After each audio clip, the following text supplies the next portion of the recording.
México tiene el rostro de la creación. Su territorio, situado entre dos mares, ha visto el paso a lo largo de más de 3000 años de numerosos pueblos, indígenas, europeos, negros y sobre todo mestizos. Los mestizos, cuya unión está simbolizada en este fresco de José Clemente Orozco, como la unión entre el conquistador español Hernán Cortés y su lengua llamante, la Malinche, Doña Marina. En esta serie de televisión, El alma de México, quisiéramos ofrecer un panorama de las grandes realizaciones artísticas del pueblo mexicano a lo largo de 3 milenios.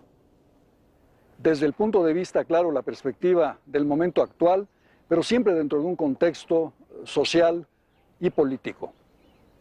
Para ello, el programa se divide en las etapas principales de la historia de México. El mundo indígena anterior a la conquista española, el virreinato colonial, la etapa de la independencia, el evento señero del siglo XX en México, la Revolución Mexicana, y la era moderna. A lo largo de estos 3000 años, la gran creatividad del pueblo mexicano finalmente se resume en una sola gran civilización ininterrumpida.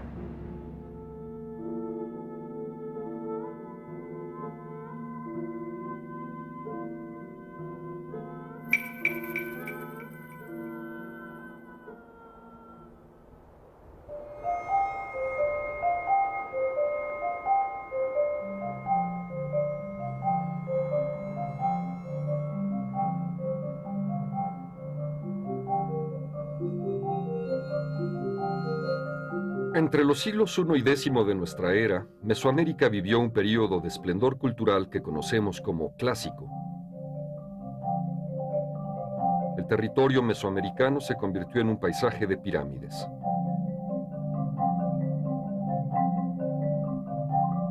Surgieron numerosas ciudades-estado, aunadas a un gran desarrollo del urbanismo y de la arquitectura monumental. Se multiplicaron las redes comerciales y se propició un intercambio de ideas y costumbres entre los distintos pueblos de la región.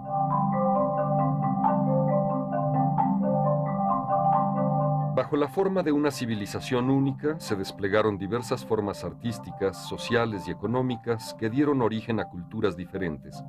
Los teotihuacanos en el Altiplano Central, los zapotecos en Oaxaca, las culturas del Golfo de México, los mayas en el sur y un complejo mosaico de culturas en el occidente de México.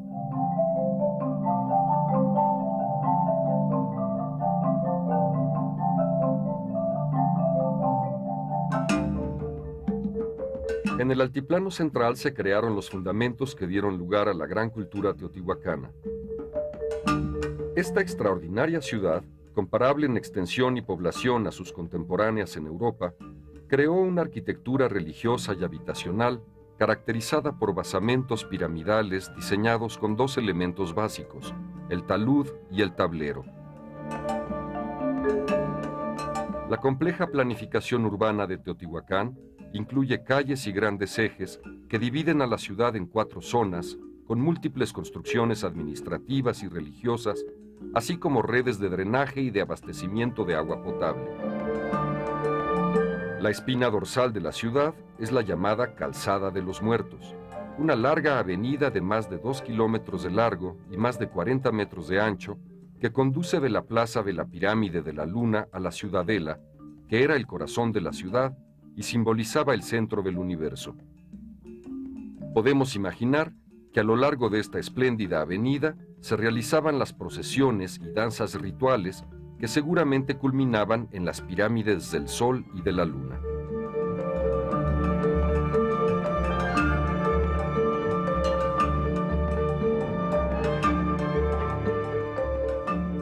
La pirámide del Sol, de 64 metros de altura y más de 200 metros por lado, fue construida de adobe con revestimiento de piedra. Esta inmensa estructura, terminada hacia el año 150 de nuestra era, fue quizá un monumental templo dedicado al dios de la lluvia. De menor tamaño, pero de diseño más elaborado, la pirámide de la Luna mide 42 metros de altura y su base 120 por 150 metros. Tiene al frente un primer cuerpo saliente adosado a la estructura principal que da a este edificio un armónico juego de volúmenes y perspectivas. El acceso a la pirámide es una magnífica plaza formada por pequeñas estructuras piramidales. El conjunto es un ejemplo prodigioso de manejo inteligente del espacio exterior.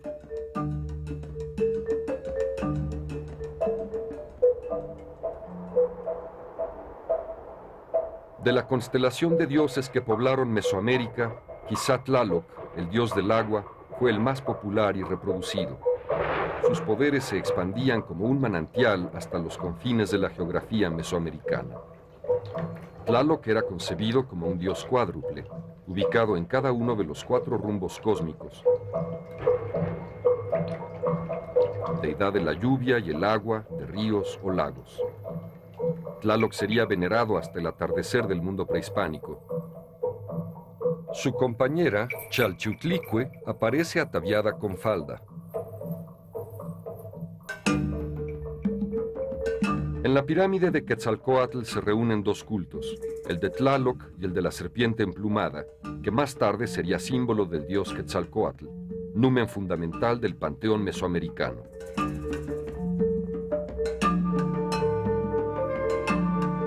Teotihuacán era una ciudad plena de color. El exterior de sus construcciones estaba totalmente pintado, al igual que muchos de sus espacios interiores.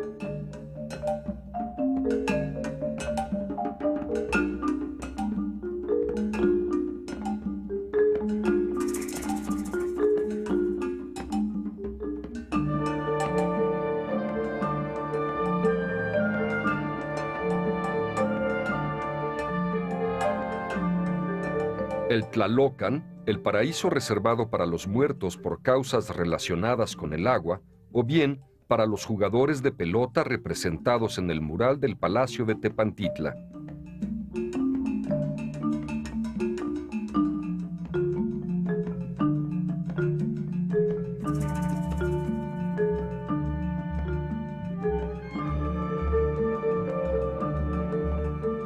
Estos murales parecen estar relacionados a ritos donde los jaguares adornados con plumas o sacerdotes ataviados con pieles de felinos tocan trompetas de caracol para atraer la lluvia.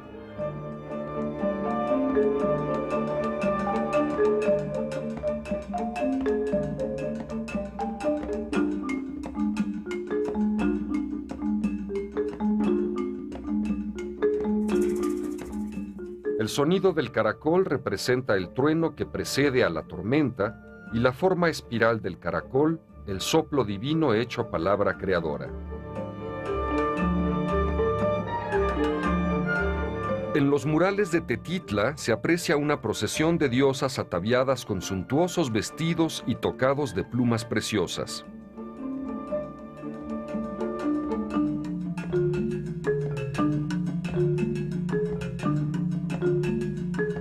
Llevan las uñas pintadas y de sus manos parece derramarse el agua como corriente de vida. En Teotihuacán, estas ceremonias fueron grandes acontecimientos celebrados con lujo y esplendor, regulados por precisos calendarios religiosos. La geometría, la abstracción y la figuración también conviven en la escultura teotihuacana.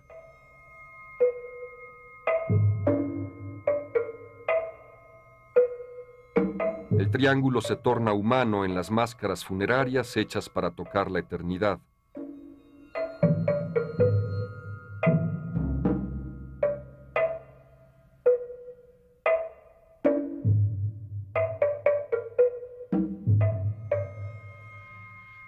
El rectángulo alcanza la dignidad de los dioses en las llamadas cruces de Teotihuacán, retratos de Tlaloc cifrados en piedra.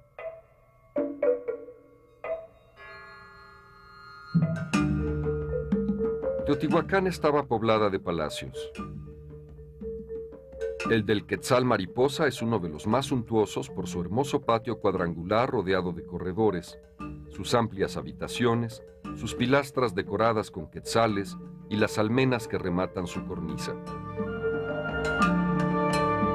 Ante la grandeza de esta ciudad, los mexicas la llamaron Teotihuacán, la ciudad de los dioses.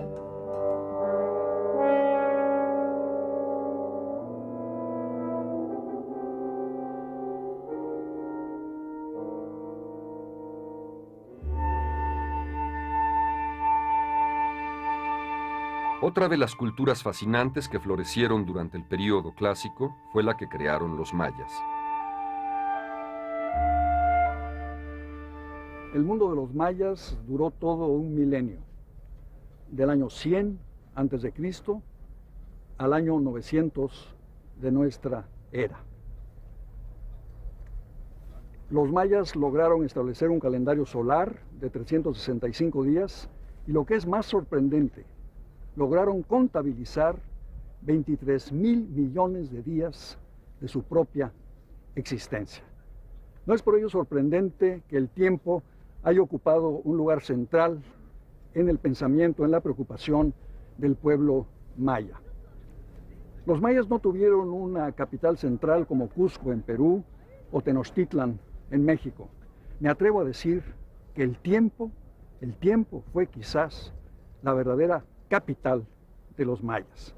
Un tiempo expresado en dos planos físicos complementarios pero contradictorios. Uno horizontal, a la vez que vertical, el otro profundo y selvático. Yucatán es una llanura cuyos ríos corren invisibles, subterráneos, pero cuyas torres se levantan al cielo desafiándolo. En cambio, en Palenque, la selva, la naturaleza y la construcción humana se confunden, apenas se distinguen, y nos proponen un dilema propio no solo de la civilización maya, sino quizá de todas las civilizaciones, incluyendo la nuestra. Permanecer en la naturaleza, cerca de la naturaleza, o abandonarla en nombre de nuestra libertad y aún a costa de nuestra orfandad.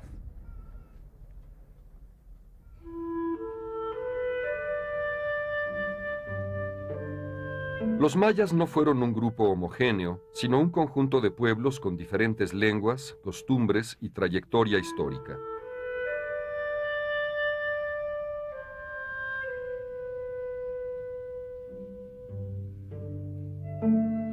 Sin embargo, todas ellas comparten características que permiten considerarlas como una sola cultura.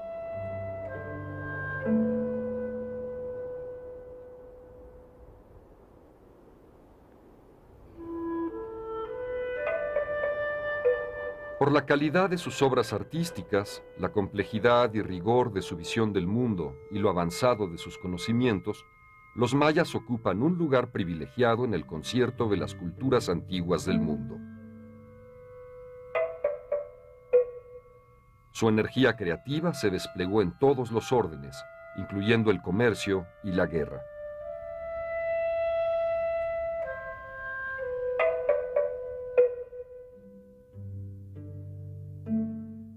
En el campo de la ciencia, los mayas desarrollaron la matemática, inventaron el cero y el valor posicional de los signos numéricos. En la astronomía, lograron la medición del ciclo solar, el de la Luna y el de Venus, entre otros. Crearon un complejo sistema calendárico de gran exactitud, basado en las observaciones astronómicas, y ahondaron en el campo de la medicina, gracias a sus conocimientos empíricos sobre el ser humano, así como de las plantas medicinales.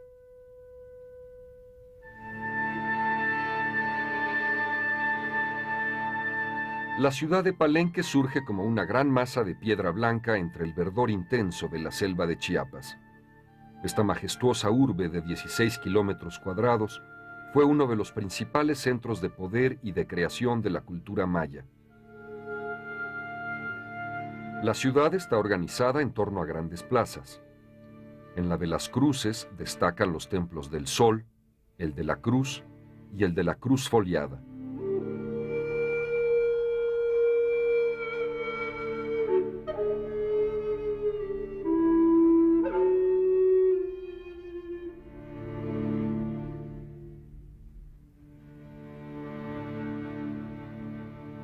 Dentro de los edificios de Palenque fueron esculpidos extraordinarios tableros que ofrecen una síntesis de sus ideas cosmogónicas y cosmológicas, así como inscripciones sobre la historia de Palenque.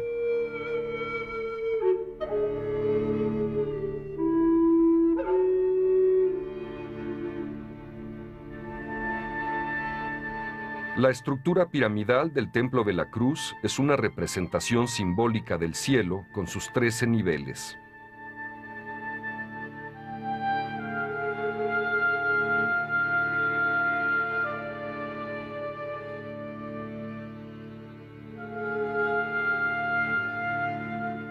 En su tablero están esculpidos los dos gobernantes de Palenque, Pacal y Cambalam, quienes rinden veneración a Itzamná, el dios celeste y creador. El cuerpo de Itzamná forma una cruz que divide los 4 rumbos del cosmos y que a la vez simboliza el árbol eje del mundo. En lo alto se posa el pájaro serpiente, símbolo del sol en el cenit.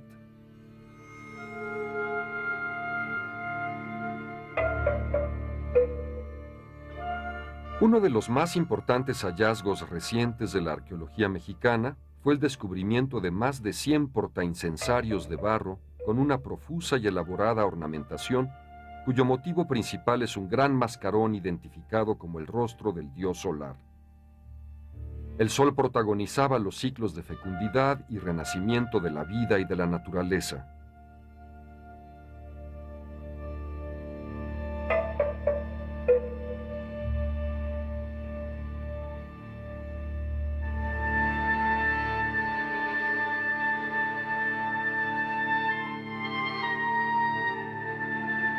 El llamado palacio es considerado una joya de la arquitectura maya por su originalidad, el manejo de sus espacios y su intrincada trama de pabellones, patios, galerías subterráneas, drenajes y la presencia de una torre de 4 pisos que es única en su género.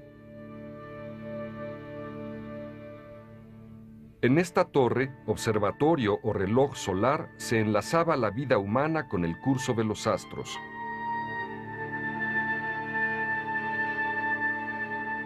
En ninguna parte del área maya, la técnica del estuco alcanza la perfección que ofrece Palenque. Un ejemplo de ello son los personajes de las pilastras del palacio, realizadas en el siglo VII. El arte de Palenque muestra el florecimiento de una vida civilizada, alimentada por un ideal de belleza, elegancia y refinamiento.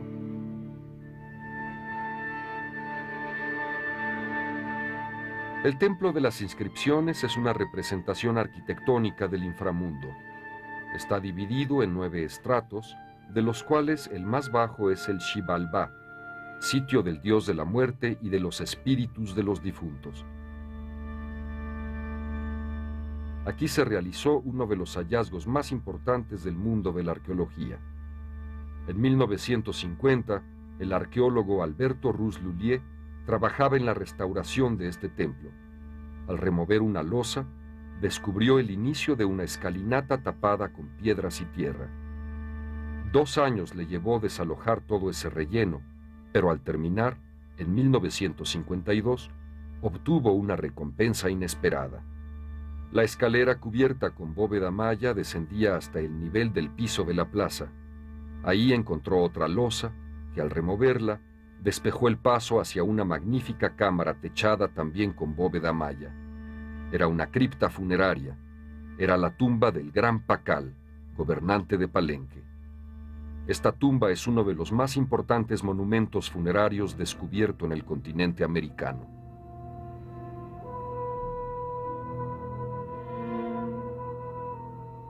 El centro de la cámara está ocupado por un sarcófago. En su interior estaban los restos de Pacal. La lápida que cubre el sarcófago contiene uno de los relieves más bellos creados por una civilización antigua, tanto por la calidad de su tallado como por la complejidad de su simbología. Es una alegoría petrificada de la cosmovisión maya. Del vientre del personaje surge una cruz que divide los 4 rumbos del universo y su elemento horizontal es una serpiente bicéfala que representa el poder fecundante del cielo. En lo alto se posa un ave fantástica, símbolo también del dios del cielo. El interior del sarcófago, pintado de rojo, contenía los restos del gran señor. Una máscara de jade cubría su rostro. Al jade, desde los tiempos olmecas, se le concedía el poder de renovar la vida más allá de la muerte. Había además otras joyas y adornos, y como ofrendas preciosas, 2 cabezas realizadas en estuco, verdaderas obras maestras del arte maya, que representan a un hombre y a una mujer.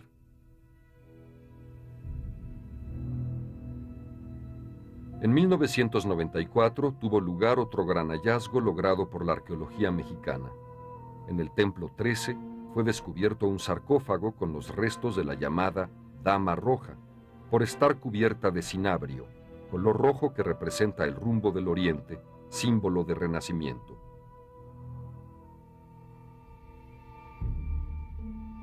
En los valles centrales de Oaxaca se encuentra la mayor concentración de tumbas decoradas con pintura mural. Entre ellas destaca la tumba 104 de Monte Albán, descubierta por Alfonso Caso en la tercera década del siglo XX. Las tumbas más ricas se distinguen por los glifos con los nombres de varias generaciones de los personajes ahí sepultados, lo que las convierte en auténticos registros históricos.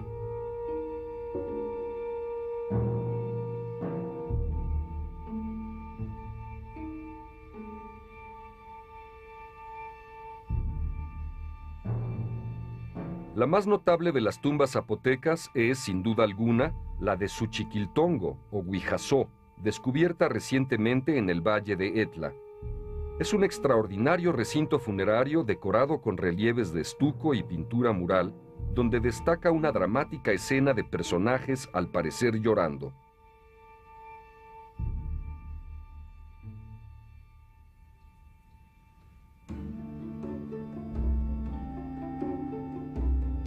Monte Albán surgió en el siglo VII a.C. Fue una imponente ciudad asentada en lo alto de una montaña que domina 3 valles y se extiende en una superficie de unos 40 kilómetros cuadrados.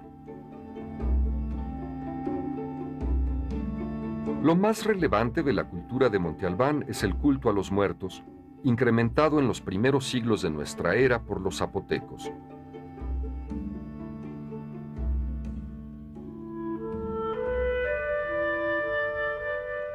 En Mesoamérica, la cerámica está ligada esencialmente a las creencias religiosas y sus expresiones son muy variadas.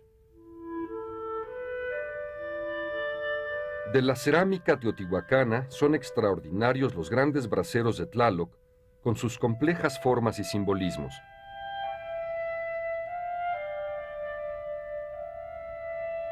Es notable la vasija conocida como la gallina loca, decorada con incrustaciones de sílex, jade, mica y concha.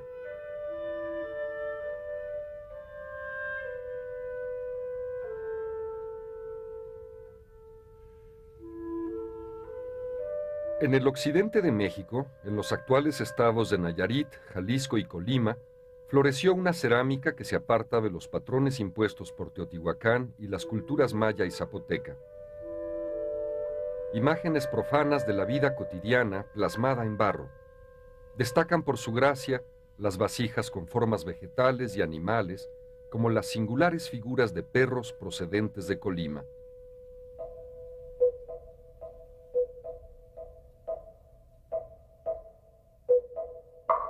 Los mayas alcanzan la cúspide intelectual de Mesoamérica al desarrollar una compleja escritura jeroglífica que quedó grabada en estelas, dinteles, vasijas y códices.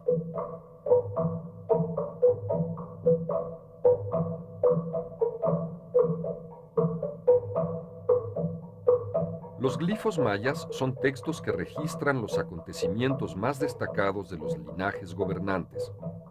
El tablero de los esclavos, en Palenque, relata la biografía política del señor Chacxutz, que en esta escena aparece sentado sobre dos cautivos.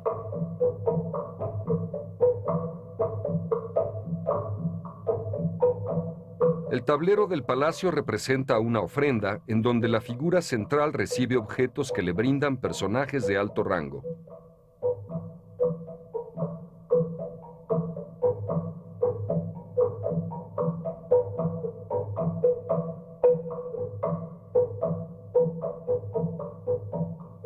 A través de los escribas y pintores, llamados Atzib, los mayas dejaron en símbolos y glifos las huellas de su grandioso pasado.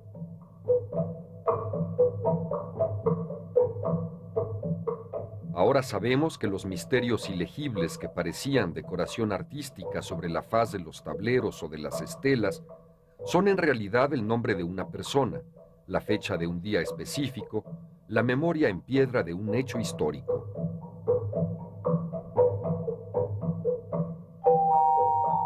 Yaxchilán, situada en la orilla del río Usumacinta, actual frontera entre México y Guatemala, se cuenta entre las más importantes ciudades mayas.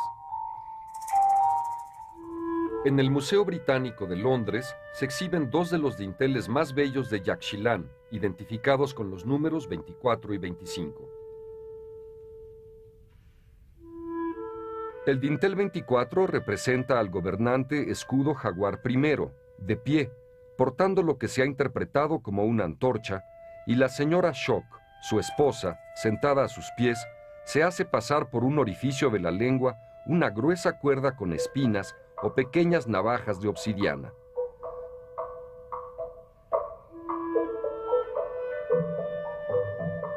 Entre ambos, una cesta contiene el papel donde han depositado la sangre del autosacrificio, las espinas de mantarraya y una porción de la cuerda. La complejidad del vestido de la señora y de la capa y cinturón de escudo jaguar son de extraordinaria belleza.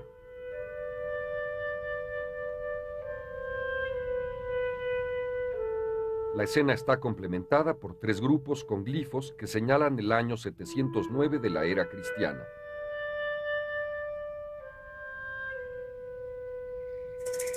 En el dintel 25 se representa el rito llamado Visión de la Serpiente. Aquí, la ya conocida señora Shock, sentada y ricamente vestida, porta en su mano derecha una vasija con los instrumentos para el autosacrificio. Frente a ella se levanta una gran serpiente, de cuyas fauces emerge el torso de un guerrero, escudo jaguar. La escena parece aludir al rito iniciático en el que el gobernante es tragado por una gran serpiente para adquirir los poderes sobrenaturales de un chamán. El trance extático, practicado por los gobernantes chamanes, se lograba entre otras formas a través del autosacrificio. Así ha quedado en piedra la transfiguración de los personajes reales, arte que habla. El Museo Nacional de Antropología guarda el dintel 26 de Yaxchilán, complemento de los anteriores. Aquí se representa de nuevo a Escudo Jaguar I, gobernante de esa ciudad, que empuña un cuchillo y se prepara a participar en una batalla. No significa la exaltación religiosa del jaguar, sino la representación de un gran señor que posee los atributos del animal como fiera, sinónimo de su condición de gobernante sacerdote y de caudillo guerrero.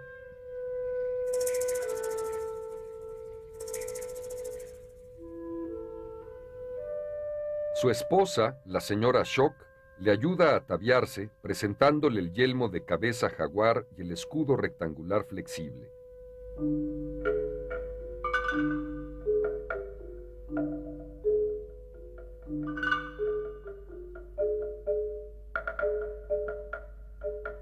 Una de las estelas más grandes del área maya es esta, que representa a un gobernante de Calakmul, en Campeche, parado sobre un cautivo.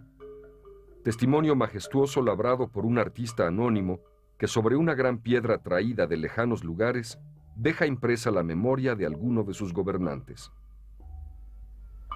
¿Tiempo natural o tiempo social? El descubrimiento tan tarde como 1950 de los frescos en Bonampak nos revelan el mundo social de los mayas. Estos murales maravillosos son casi una fotografía del mundo maya, un mundo procesional, ceremonial, social, colorido.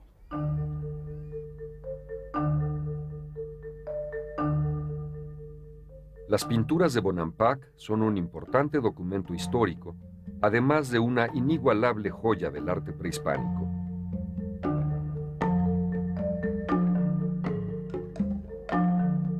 El Templo de las Pinturas, construido a finales del siglo VIII, se compone de 3 cámaras totalmente decoradas con pintura mural. En la primera está representada una ceremonia de preparación para la guerra en la que participan músicos y danzantes. Estas pinturas muestran el dominio técnico y artístico logrado por los creadores del célebre color azul maya. Asimismo, esta obra maestra puso fin a la interpretación romántica acerca de los mayas como pueblo pacífico.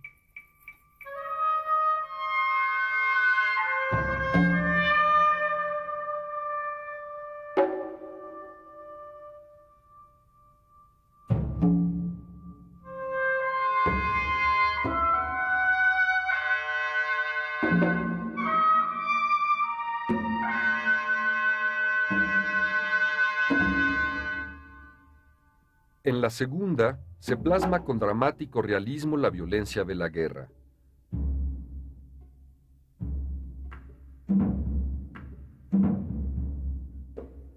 En otra escena se muestra la figura en escorzo de un cautivo, rodeado por otros prisioneros con los dedos sangrantes, que parecen pedir clemencia al gobernante Chan Moan, o Cielo Búho, quien ocupa el lugar central de la composición, ataviado, como sus acompañantes, con pieles de jaguar.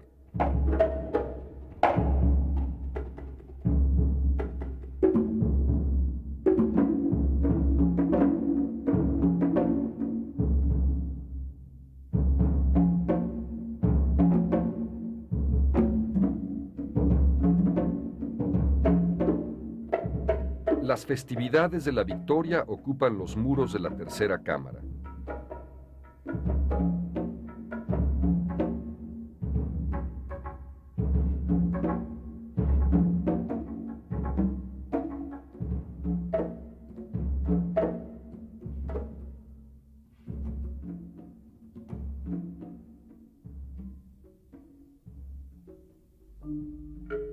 Las figurillas encontradas en los entierros de la isla de Jaina, en Campeche, nos hablan de la fina sensibilidad de los alfareros mayas.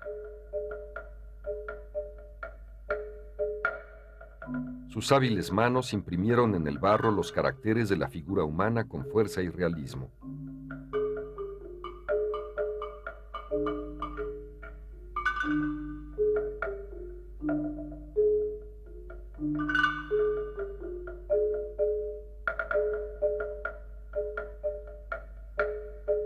Modeladas con delicadeza y perfección, estas fantásticas figuras representan un congreso en miniatura de las jerarquías y actividades de la sociedad maya.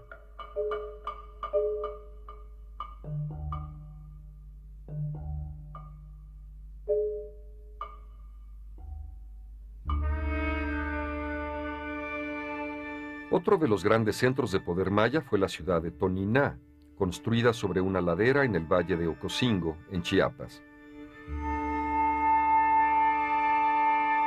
La Acrópolis de Toniná, prodigio de ingeniería, semeja una montaña de 73 metros de altura, con 7 enormes plataformas y 4 palacios interiores. Es la construcción más alta de Mesoamérica. 3 dinastías gobernaron sucesivamente en Toniná. La primera inició la construcción de la Gran Acrópolis, que se fue modificando durante cientos de años hasta finales del siglo VII. De la primera etapa constructiva, sobresale un magnífico palacio desde donde dominaban los señores del linaje del inframundo.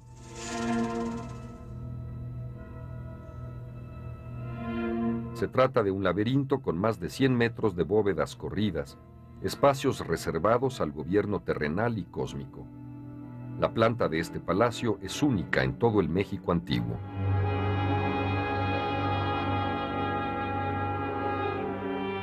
La era de los señores del inframundo terminó catastróficamente. Todo fue aniquilado y enterrado de manera ritual, inclusive este palacio, para dar paso a una nueva era que corresponde a la segunda dinastía de Toniná, la de los poderosos guerreros de la Garra del Jaguar.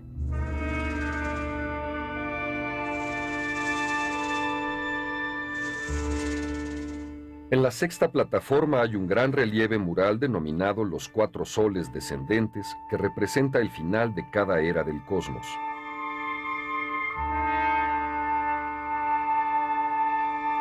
La asombrosa originalidad de este relieve se hace patente en esta escena. Un personaje descarnado sujeta la cabeza de un cautivo.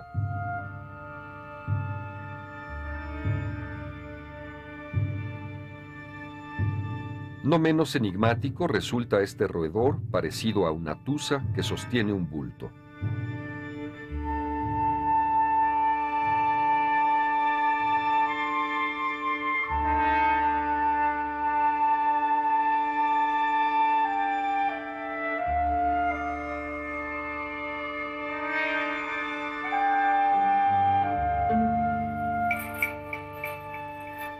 Descubierto recientemente, este sorprendente relieve muestra a unos personajes alados ejecutando una danza cósmica.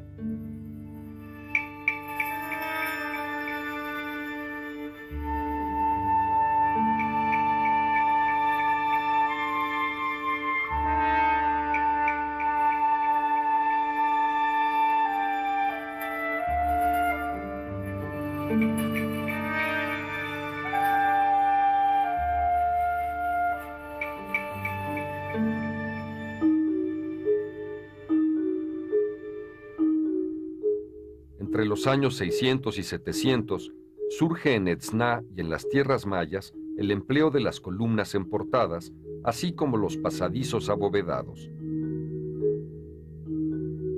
La pirámide de los 5 pisos conjuga palacio y templo. Su ornamentación dio inicio en este lugar a una nueva fase de la escultura maya, al sustituir el uso del estuco por la piedra en la decoración arquitectónica de sus edificios. Puc es el nombre de una gran extensión de tierra salpicada de colinas bajas al noroeste de la península de Yucatán. Ahí se encuentran pueblos y ciudades mayas diseñadas con tal belleza que al conjunto de sus elementos artísticos ahora se le conoce como estilo Puc.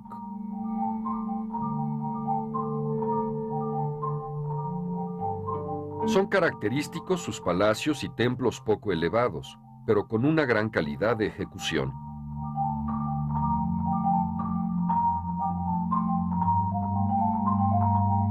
A partir del año 900, la ornamentación fue llevada por los arquitectos del Puc a su máximo grado de refinamiento. Sus autores trabajaron con primor cada pieza para armar luego un rompecabezas de piedra. Grecas escalonadas, columnas remetidas y numerosas piezas labradas en forma de X son elementos decorativos similares a los de las culturas centrales de Veracruz.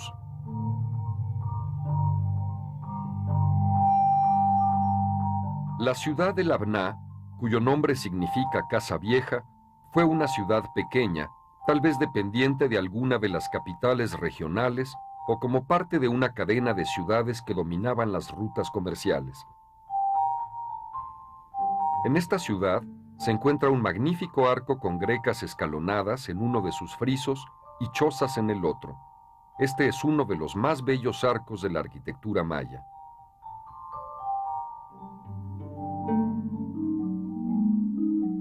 La zona Puc es como un diamante cuyos vértices confirman la grandeza maya. Uno de ellos es el gran palacio de Sayil, con sus columnas y su estructura de 3 imponentes pisos.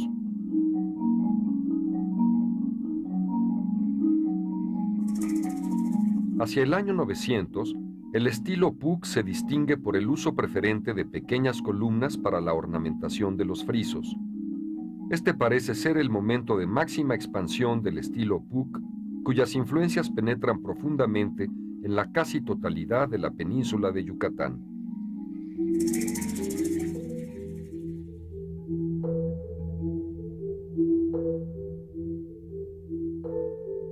Para el siglo X, el país Puuc vive un renacimiento y renovación de los símbolos religiosos y sus representaciones artísticas.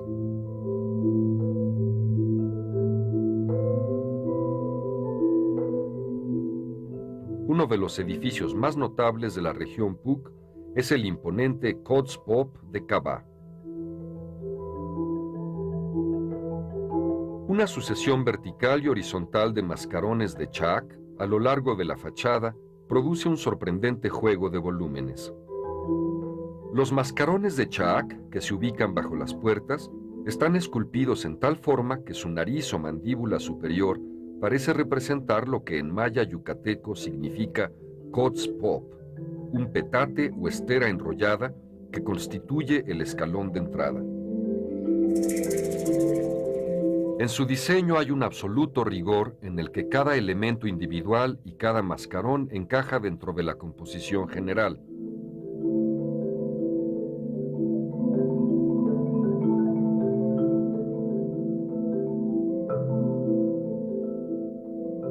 Es verdaderamente una obra alucinante.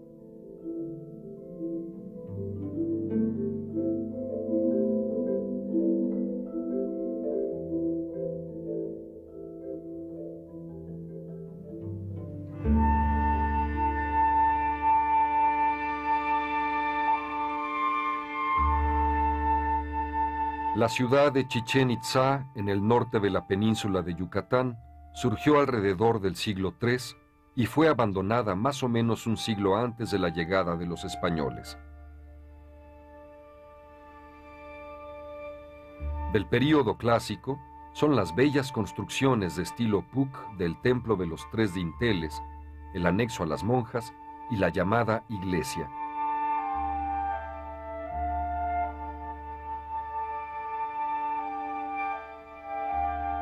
Aquí se hallan los elementos abigarrados, las grecas y los relieves característicos de este estilo.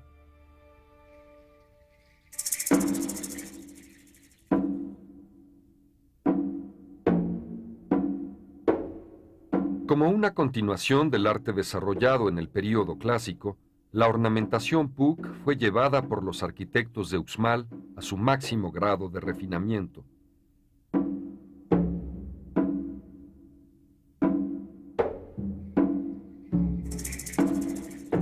Los grandes edificios de Uxmal fueron construidos entre los años 770 y 1000. Sus proporciones majestuosas y la calidad de su ejecución artística la distinguen de las demás ciudades prehispánicas.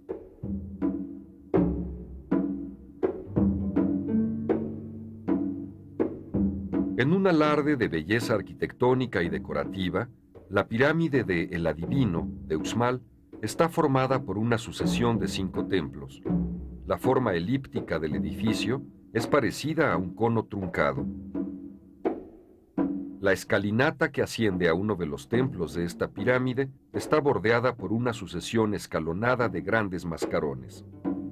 Su portada zoomorfa representa a la gran serpiente terrestre por cuyas fauces se penetra al inframundo. Esta tiene forma de T invertida, característica del signo maya Ic, que simbolizaba el viento o hálito vital, el principio creador de todo lo que existe. De la propia boca del dios salía su mensaje al atardecer, cuando, con la luz del sol, el templo se iluminaba.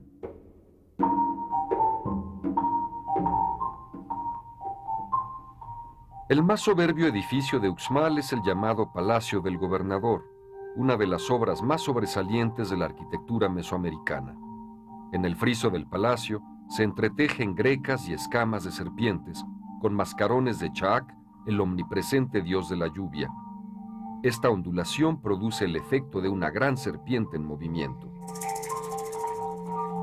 Se considera que este palacio fue residencia de los sacerdotes astrónomos dedicados al culto y estudio del planeta Venus, ya que su orientación tiene referencias astronómicas dirigidas al punto de salida del astro.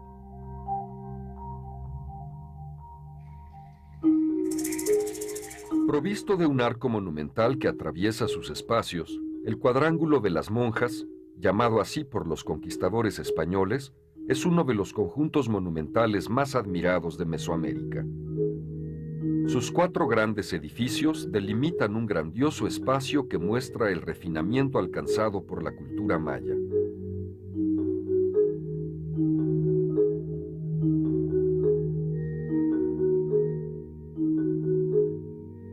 El conjunto de edificios, con sus grandes y elegantes motivos ornamentales, representa 2 tiempos religiosos en la vida de Uxmal.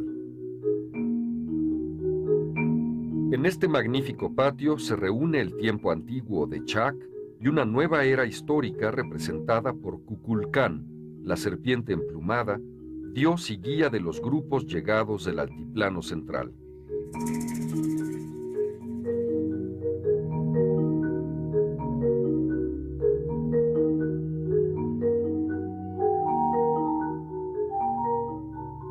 Uno de los rescates arqueológicos más importantes en estos últimos años es el desarrollado en Ekbalam, al nororiente de Yucatán.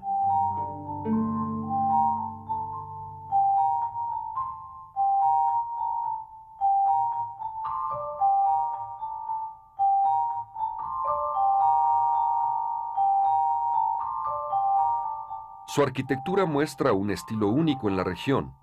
La puerta del templo superior reproduce una boca zoomorfa flanqueada por sorprendentes esculturas de personajes alados que evocan una danza celeste.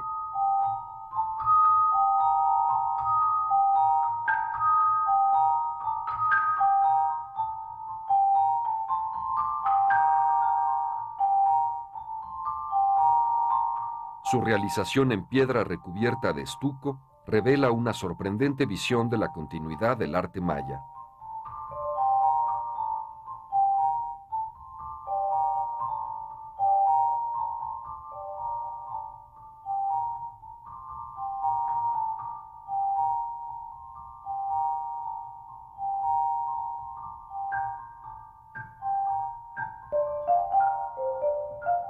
En el clásico tardío y principios del posclásico, se da el pleno desarrollo de la arquitectura en las culturas del centro de Veracruz, principalmente en la gran ciudad de El Tajín, situada en una fértil zona tropical conformada por varias plataformas artificiales, escalonadas, rodeadas de cerros.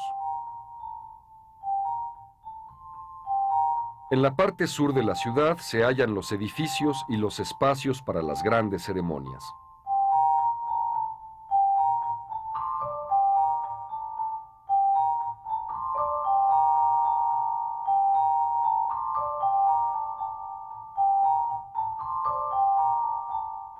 La pirámide de los nichos es la obra más representativa. Se compone de taludes y tableros, como las construcciones teotihuacanas, pero en los tableros hay 365 nichos, número igual al de los días del calendario solar, lo que expresa el rigor astronómico con que fue diseñada esta excepcional pirámide.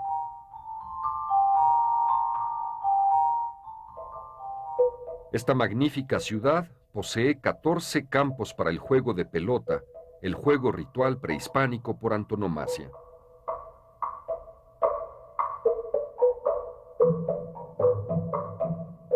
En el juego de pelota, los mesoamericanos recreaban la lucha entre las fuerzas contrarias, el día y la noche, los dioses celestes y los del inframundo, la lluvia y la sequía. El campo de juego representaba al cielo, la pelota al sol u otros astros. La pelota debía permanecer en constante movimiento, sin ser tocada con las manos por los jugadores, sino más bien con los codos, la cadera o las piernas. Así recreaban y propiciaban mágicamente el incesante movimiento del sol, motor de los ciclos de la naturaleza y de la vida del hombre.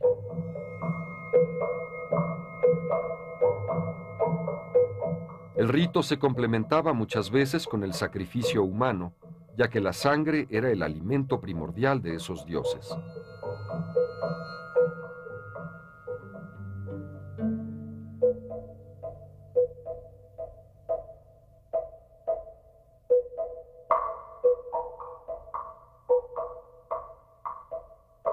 Las víctimas del sacrificio, que no necesariamente eran jugadores, sino cautivos de guerra, fueron sepultados con una rica ofrenda que, según la tradición del centro de Veracruz, estaba compuesta por hachas zoomorfas, palmas labradas y yugos de piedra que parecen representar los cinturones de los jugadores de pelota.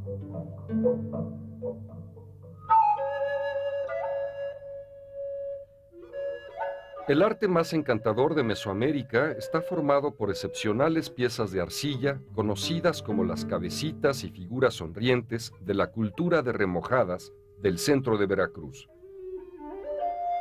Se presentan como inusitada muestra de humor, risa y maestría, pero que al igual que el arte mesoamericano, son antiguos valores que vincularon el arte con el espíritu, ya que fueron hechas para acompañar a los difuntos.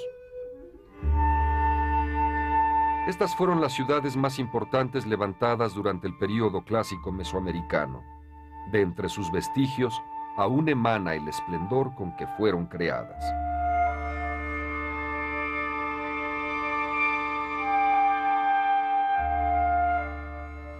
La declinación de Teotihuacán se inicia quizá hacia el año 650. Un devenir implacable alteró el orden establecido por los sacerdotes y gobernantes, trastocó los mecanismos de su comercio y la resistencia de su estructura social. Pero el enigma del mundo maya persiste. ¿Por qué desapareció repentinamente una gran civilización de grandes realizaciones culturales y con más de 3 millones de habitantes, nacidos del tiempo? Los mayas, al cabo, se perdieron en el tiempo.